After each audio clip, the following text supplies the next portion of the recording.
के तब तक हमारा समाज सुरक्षित नहीं है।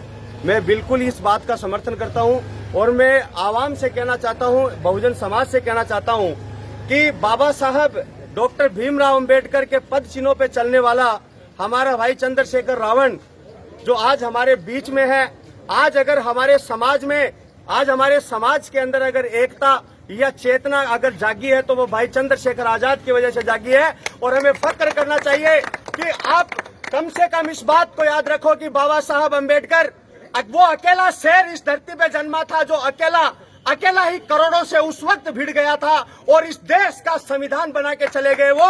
और आज उन्हीं के पद चिन्हों पर हमारा भाई चंद्रशेखर आजाद चल रहा है। और आजाद जी जो हमारे लिए कर रहे हैं, हमारे समाज के लिए, महिलाओं के लिए, बच्चियों के लिए जो संघर्ष कर रहे हैं, हमें उनके साथ में खड़ा होना चाहिए। क्योंकि आज इस देश के अंदर अगर कोई कानून अगर वापिस हुए हैं तो एक तो कानून किसानों का वापिस हुआ है और एक कानून हमारा अनुसूचित जाति जनजाति का जो एट्रोसिटी एक्ट था, वो एट्रोसिटी एक्ट का कानून इस देश के अंदर वापिस हुआ है। और वो वापिस जो हुआ है वो भाई चंद्रशेखर आजाद के कारण से हुआ है, क्योंकि इन्होंने समाज के अंदर वो अवालक जगाई थी, वो चेतना जगाई थी, जिसकी वजह से 2 अप्रैल 2018 को पूरे इस देश के अंदर बहुजन समाज ने आंदोलन किया था और उस आंदोलन के सामने इस देश की सरकार को झुकना पड़ा था, जिस वजह से वो आंदोलन का जो कानून था वो वापस हुआ। और पुनः मैं आप सभी से यह आग्रह करना चाहता हूं कि हम सभी बहुजन अगर एक जगह पे हो गए तो हमारे साथ में अत्याचार बंद हो जाएंगे।